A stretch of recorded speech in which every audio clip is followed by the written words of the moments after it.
আমরা দাবি করব আমাদের বর্তমান তত্ত্বাবধায়ক সরকার তারা বিপ্লবের ফসল, তারা আমাদের সকলের সরকার, ঠিক না ঠিক? এবং আমাদের প্রধান উপদেষ্টা বলেছেন আপনারা সমালোচনা করবেন, আমাকে চিঠি লিখবেন। আমরা বিশ্বাস করতে চাই আপনি আপনার কথা সত্যবাদী। সমালোচনা করলেই তো হবে না, আমাদের সমালোচনা, আমাদের দাবি, দৃষ্টিভঙ্গি, পর্যালোচনা সেগুলোকে বিবেচনায় নিতে হবে, ঠিক না ঠিক? বাংলাদেশের সমস্ত আলেম আজকে ঐক্যবদ্ধভাবে দাবি করেছে এই 10 জন বিশিষ্ট কমিটি স্বৈরাচারের রেখে যাওয়া সেই পচিত গলিত নিকৃষ্ট পাঠ্যক্রমকে পরিমার্জন সংস্করণ করার জন্য যে কমিটি গঠিত হয়েছে সেখানে একজন আলেমও নাই। পাঠ্যক্রম তো শুধু স্কুল কলেজের জন্য নয়, মাদ্রাসা নাই। তাহলে মাদ্রাসার বইগুলোর মধ্যে যে সমস্ত অতিরঞ্জন মিথ্যাচার ঢুকানো হয়েছে সেগুলোকে সংশোধন করবে কারা? আমাদের বাচ্চাগুলোকে আমরা দিনী শিক্ষা দেবার জন্য মাদ্রাসায় পাঠিয়েছি, সেগুলো সংস্করণ করবে ওই লোকগুলো যাদের মধ্যে ইসলামের তেমন কোনো শিক্ষা আমরা দেখি না।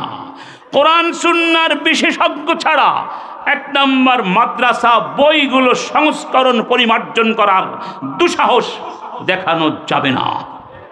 2 নম্বর, ঢাকা বিশ্ববিদ্যালয়ের 2 জন শিক্ষক যাদের ব্যাপারে মারাত্মক অভিযোগ পাওয়া গেছে, তারা 2 জন সমকামিতার প্রবক্তা এবং তারা ট্রান্সজেন্ডারের পক্ষে প্রমোট করেছে, তাদের ফেসবুকে পোস্ট দিয়েছে যারা ট্রান্সজেন্ডারের মতো অমানবিক অসভ্যতার পক্ষে দাঁড়িয়েছে, সমকামিতার মতো অশ্লীল চিন্তাধারাকে এই সমাজে প্রবিষ্ট করবার চিন্তা করছে, তাদেরকে কোনো অবস্থাতেই শিক্ষা সংস্করণ কমিটিতে রাখা যাবে না, তাদেরকে বাদ দিতে হবে। অন্যথায় তোমাদের প্রশাসনিক ভবন আমরা ঘেরাও করব। আমরা রক্ত দিয়েছি, আমাদের ছেলেরা রক্ত দিয়েছে নাস্তিকদের হাতে শিক্ষা ব্যবস্থা তুলে দেওয়ার জন্য নয়। এই কথাগুলো আমরা দায়িত্ব নিয়ে বলছি।